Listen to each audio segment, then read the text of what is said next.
₹120 भी नहीं थे मेरे पास और मैं ना पापा से माँग सकती थी। मैंने ये सोचा कि जो लोग पहले से प्रिपरेशन कर रहे हैं एसएससी के एग्ज़ाम्स की या फिर जिनके पास जीके जीएस की बुक है, मैं उनसे उधार ले लेती हूँ कि ये बुक मुझे दे दो। उन्होंने बोला था कि मैं भगवान से प्रेयर करूँगा कि जिस दिन तेरा फिज़िकल हो ना, उससे 1 दिन पहले तेरा एक्सीडेंट हो जाए, तेरी टाँगें टूट जाएँ। जैसे ही मैंने दूसरा राउंड लिया तो तब मुझे वीकनेस ही बहुत आई और उसके बाद मैं चक्कर खा के गिर गई।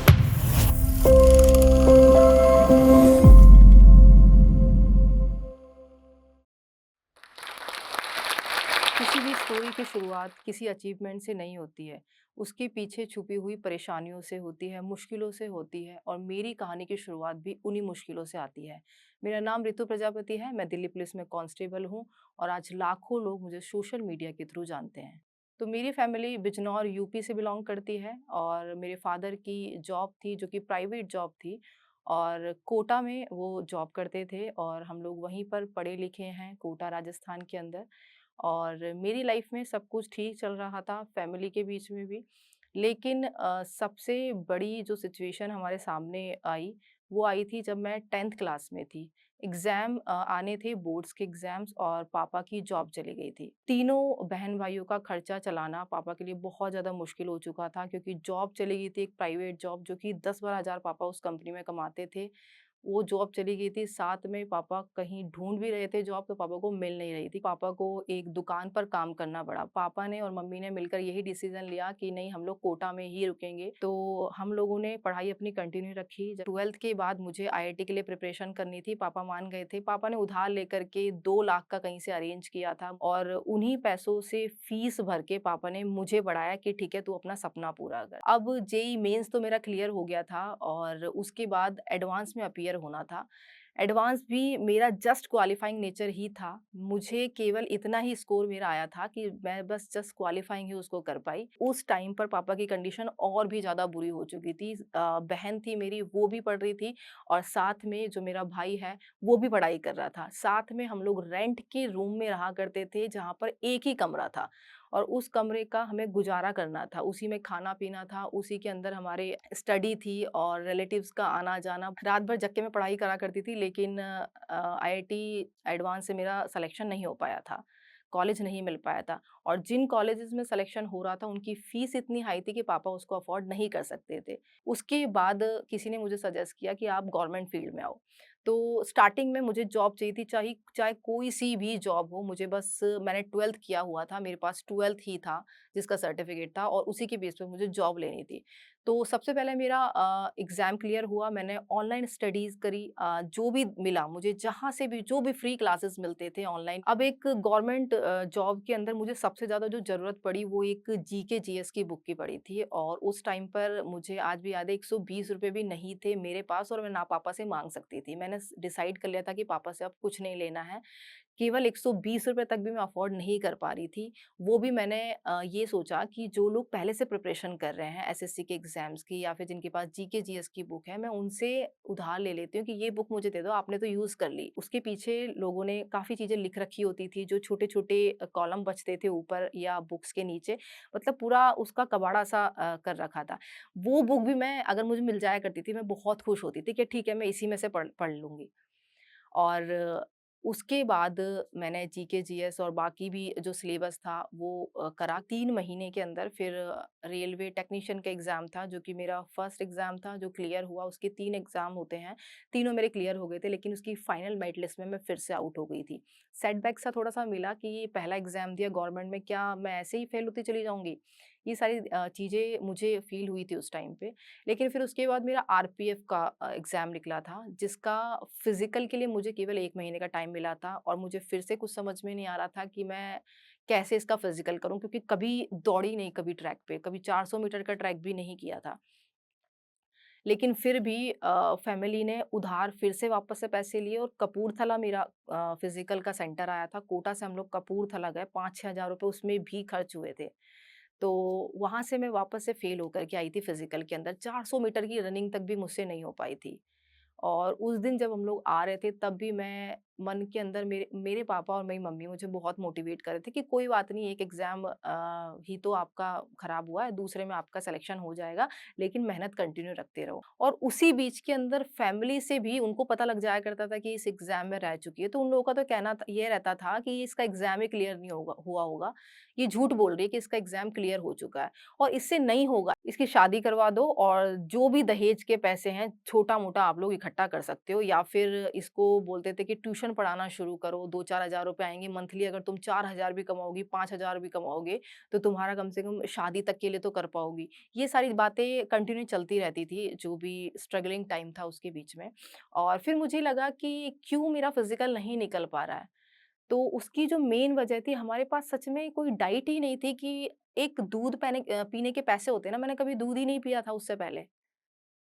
बस स्टडी करी, अपना खाना-पीना यही सब गुज़ारा था। कभी एक्स्ट्रा कोई डाइट नहीं ली। इवन मैं चने वग़ैरह जो डाइट बताते थे ना, मिनिमम डाइट कि आप किशमिश खा लो या फिर चने खा लो, दाग वग़ैरह खा लो, उससे आपकी साँस नहीं फूलेगी। ये सब चीज़ें भी कभी नहीं खाती थी मैं और इनको अफ़ोर्ड करने तक के भी पैसे नहीं थे मेरे पास। उसके बाद आया दिल्ली पुलिस कांस्टेबल का एग्ज़ाम और उस टाइम पे कंडीशन ये बन चुकी थी कि मुझे कैसे भी करके अब जॉब लेनी है, चाहे कोई-सी भी जॉब मिल जाए। दिल्ली पुलिस कांस्टेबल का जैसे ही नोटिफ़िकेशन आया, मुझे इसके बारे में कुछ नहीं पता था कि कैसे इसकी जॉब लगेगी, कितने मीटर इसमें मुझे रनिंग करनी पड़ेगी। और जैसे ही मैंने इसके एग्ज़ाम की डेट आई थी और एग्ज़ाम के लिए मात्र 20 दिन बचे थे, मैंने फिर से वही चीज़ करी जिन लोगों ने पहले इसका एग्ज़ाम दे रखा था। उनसे जो सॉल्ट पेपर बुक होती है, वो ली मैंने और जो नई सॉल्ट पेपर एक बुक आई थी, तो वो भी मुझे अच्छे से याद है कि मैंने वो उधार ली थी। ₹130 की वो बुक थी, जिसको मैंने उधार लिया था कि मुझे शॉपकीपर से ही लिया था कि आप प्लीज़ मेरा कॉन्टैक्ट नंबर और ये सब कुछ चीज़ लिख लो, मेरे को ये वाली जैसे ही जॉब मिल जाएगी, मैं आपको इसको लौटा दूँगी। वो बहुत अच्छे थे, तो उन्होंने वो बुक मुझे ऐसे दे दी थी। और उसी बुक से मैंने एक ये जो शॉर्ट पेपर बुक थी, केवल इसी को ही लगाया और मेरा जो दिल्ली पुलिस का कांस्टेबल का एग्ज़ाम था, काफ़ी अच्छे नंबरों से वो क्लियर हो गया। अब फिर से मेन बात आती है फिज़िकल की कि इसका फिज़िकल कैसे होगा? क्योंकि इसका फिज़िकल तो अभी तक के जितने मैंने एग्ज़ाम दिए थे गवर्नमेंट के, सबसे हार्ड माना जाता है। और जैसे ही दिल्ली पुलिस के फिज़िकल की डेट आई, वो जो टाइम था, उस टाइम को खुद को मुझे सँभालना बहुत ज़्यादा ज़रूरी था क्योंकि उस टाइम पे आ गया था कोरोना और मेरे पेरेंट्स को भी कोरोना हो गया था और उस कोविड के टाइम पर सारे ग्राउंड बंद हो गए थे कोटा के अंदर, ठीक है? आप क्वारंटाइन हो गए थे, कहीं बाहर नहीं जा सकते थे। मैं कहीं पर भी नहीं जा सकती थी और मेरे पास समय बहुत कम बचा था कि फिज़िकल आने वाला है और ऐसे सिचुएशन पे भगवान ने मुझे डाल दिया कि अब मैं यहाँ से क्या करूँ? फिर पापा की फैमिली ने बोला कि आप गाँव में आ जाओ, गाँव में ये रनिंग भी कर लेगी, अगर आपको लग रहा है कि ये रनिंग में इस बार इसके पास लास्ट मौका है, तो ये रनिंग में पास हो जाएगी, तो गाँव में आके कर लो आप, गाँव में यहाँ पे आपको रनिंग के लिए कोई नहीं टोकेगा। तो पापा ने सोचा कि ठीक है, यहाँ पर भी रेंट जा रहा है और राशन लग रहा है, हर चीज़ लग रही है, तो इससे बढ़िया है कि मैं गाँव ही चला जाता हूँ। हम सारी की सारी फैमिली गाँव में चले गए और सबसे जो बुरा फेज़ शुरू हुआ था, वो मेरे गाँव में ही हुआ था। मतलब कि शहर से मैं जब मैं गाँव में गई, तब मैंने खुद से अपने लॉन्ग जंप के लिए गड्ढा खोदा था, 9 मीटर, 10 मीटर के आसपास का और वहाँ पर किसी ने उस टाइम पे मेरी हेल्प नहीं करी थी। लिटरली मैं और पापा हम दोनों ही जो फावला होता है, वो मैंने पहली बार चलाया था। खुद के लिए गड्ढा खोदा था कि मैं यहाँ पे लॉन्ग जंप कर पाऊँगी, हाई जंप कर पाऊँगी। रनिंग के लिए भी बहुत डर लगा करता था क्योंकि जो सुबह के टाइम पर जंगल रहते थे आस-पास, रनिंग करना सुबह 4 बजे या फिर 5 बजे बहुत मुश्किल हो रहा था, अकेली मैं कैसे जाऊँ? और पापा को अपनी फैमिली पर, रिलेटिव्स पर बहुत भरोसा था कि हाँ, मेरे घरवाले सपोर्ट करेंगे खाने-पीने के ऊपर। लेकिन मुझे हर एक-एक टोंट वो याद है, जब मैं रोटी खा रही थी ना, उसपे थोड़ा-सा घी लगा लिया था मैंने, तो भी उन्होंने रिलेटिव्स ने बोला कि, "ये घी क्यों खा रहे हो? बस तुम" टोंट में इतना गंदे-गंदे टोंट मारे कि ये घी खाकर हमारा ही तुम खर्चा बढ़ा रहे हो यहाँ पर। तुमसे ना तो कुछ रनिंग हो रही है, ना कुछ हो, ना सूखी रोटियाँ खाओ। और हर दूसरे दिन सेम ही चीज़ें बना करती थी जब से हम लोग गाँव में पहुँच गए थे। और हमें तो लगा था कि ठीक है, थोड़ी-सी डाइट ठीक हो जाएगी। दूध तक को पीने को हम तरस गए थे, जबकि वहाँ पर रिलेटिव्स की गाय, भैंस सब कुछ उन लोगों ने बाँध रखे थे, लेकिन हमें कोई देने को तैयार नहीं था। 1 गिलास दूध तक देने को तैयार नहीं था।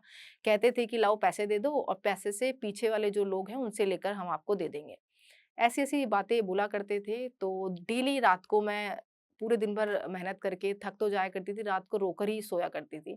बहुत ये लगता था कि बस कैसे भी करके कुछ दिन जो बचे ना मेरे फिज़िकल को, तो बस कैसे भी करके फिज़िकल एक बार मैं क्लियर कर दूँ, तो मेरी लाइफ़ के सारे स्ट्रगल खत्म हो जाएँगे। फिर रोते-रोते मैं पापा के पास गई और पापा से बोला, "पापा, मैं यहाँ पर अपनी प्रैक्टिस नहीं कर पा रही हूँ, आप प्लीज़ वापस से करके कोटा चलो या हमारा टिकट करवा दो कैसे भी करके, मुझे कोटा जाना है।" तो हम लोग अगले दिन ही वापस चले गए, मेरी बहन, मेरा भाई और मेरी मम्मी और मैं। हम चारों लोग वापस कोटा चले गए और पापा वहीं पर काम कर रहे थे ताकि ₹2 वो वहाँ पे कमा सकें। महीने के अगर 2-3 हज़ार भी कमा लेते ना वो, तो वो भी हमारे लिए बहुत ज़्यादा बड़ी बात हुई थी उस टाइम पर। और जब हम लोग कोटा चले गए थे तो रिलेटिव्स बड़े नाराज़ हो रहे थे इस चीज़ को लेकर के कि गाँव में तैयारी नहीं हो पाई इसलिए वहाँ चले गए, वहाँ टाइम पास करने के लिए जा रहे हैं। इन लोगों के कुछ ना कुछ नाटक हैं, इस चक्कर में ये लोग कोटा भाग रहे हैं। तो उस टाइम पे फ़ोन करके मुझे रिलेटिव का ही कॉल आया था। उन्होंने बोला था कि मैं भगवान से प्रेयर करूँगा कि जिस दिन तेरा फिज़िकल हो ना, उससे 1 दिन पहले तेरा एक्सीडेंट हो जाए, तेरी टाँगें टूट जाए। ये तक का उनका मैं अपनों के मुँह से ही जो मैंने वर्ड्स सुने थे ना, तो उसी दिन आँसू तो बहुत आते थे लेकिन और सुनाना भी बहुत कुछ चाहती थी, लेकिन बोलने से कुछ नहीं हो सकता था उस टाइम पे। मुझे बेसिकली करके दिखाना था। 3 किलोमीटर चल के जाया करती थी मैं। उस टाइम पे कुछ व्हीकल भी नहीं था, 3 किलोमीटर चलकर मैं अंधेरे में जाया करती थी, 4 साढ़े 4 बजे के आस-पास और वहाँ पर प्रैक्टिस किया करती थी। एक अकेली मैं ही लड़की थी और एक कोच थे बेसिकली, उन्होंने बहुत ज़्यादा मेरी हेल्प करी थी और वो कोच मेरे को वहीं पर मिले थे, जिन्होंने बोला कि मैं तेरा फिज़िकल करवा दूँगा, ट्रस्ट कर। ड्यूरिंग प्रैक्टिस ही मैंने अपने एक फ्रेंड है, वो उसकी फाइनेंशियल कंडीशन काफ़ी अच्छी थी, उससे मैंने पैसे लिए थे कि ₹2000 दे दे, 1 महीने का दूध आ जाएगा उसके अंदर और फिर और उसी फ्रेंड से मैंने शूज़ उसके उधार लिए थे कि मेरा फिज़िकल होने के बाद मैं तेरे को वापस कर दूँगी। अब आता है दिल्ली पुलिस का मेन फिज़िकल डे जिसके लिए मैंने इतने टाइम से मेहनत करी और ये एक लास्ट मेरा सपना था कि अगर इस सपने को पूरा नहीं किया ना मैंने, तो हमारी जो कंडीशन है ना उसको सही होने के लिए कोई भी ऐसी चीज़ नहीं बनी जो उसको उभार सके। कंडीशन हमारी वर्स्ट से वर्स्ट होने वाली थी अगर मैं इस फिज़िकल के अंदर अपना जो मेन डे था, सिलेक्शन डे था, इस दिन अगर मैंने अपने आप को प्रूव नहीं किया तो। तो हुआ ये कि जिस दिन मेरा मेन डे था फिज़िकल का, तो ऑलरेडी मेरे जो फिज़िकल है की डेट है वो पोस्टपोन होती चली जा रही थी। लेकिन फाइनली जब दिन आया तो मेरे को 2 दिन पहले इतना तेज़ फ़ीवर था कि मैंने मेडिसिन्स भी ले ली थी। कोई फ़र्क नज़र नहीं आ रहा था और इतना टाइम भी नहीं बचा था क्योंकि दिल्ली में मैं ऑलरेडी अपनी फ्रेंड के साथ रुकी हुई थी कि कोई हमें डॉक्टर के पास दिखा के भी ले आए। तो मैंने डिसाइड कर लिया था कि मैं चाहे बुखार आए, चाहे कुछ भी आए, कोई-सी भी कंडीशन आ जाए मेरी लाइफ़ के अंदर, आज मैं फिज़िकल अपना ज़रूर देकर आऊँगी और पास ही होकर आना है मुझे। तो मात्र 2 घंटे रात को सोई, 12 बजे से लाइन में हम लोग लगना शुरू हुए, 12 बजे निकले थे और तब से हम लोग लाइन में लगे हुए थे और मेरा जो नंबर आया था रनिंग करने के लिए, जो हमारा बैच बना था, लास्ट बैच था, 52 लड़कियाँ थीं और जैसे ही फिज़िकल शुरू होता है, सारी लड़कियाँ आगे पहुँच गई थी। और मैंने जब दूसरा राउंड लिया, तब तक लड़कियाँ मेरे से काफ़ी आगे पहुँच गई थी। और जैसे ही मैंने दूसरा राउंड लिया, तो तब मुझे वीकनेस भी बहुत आई। पैरों में ऑलरेडी मेरी 2 दिन से सूजन चल रही थी, घुटनों में बहुत ज़्यादा दर्द हो रखा था और फ़ीवर से चक्कर बहुत ज़्यादा आ रहे थे। उस टाइम पर दौड़ते-दौड़ते स्पीड थोड़ी-सी स्लो करी क्योंकि 2 राउंड और भी बाकी थे 4-400 मीटर के। 800 मीटर आधी रेस मैं अपनी कंप्लीट कर चुकी थी, आधी रेस बाकी थी। और उस आधी रेस में मुझे जो मोटिवेशन मिलना था, वो मेरे पापा से मिला।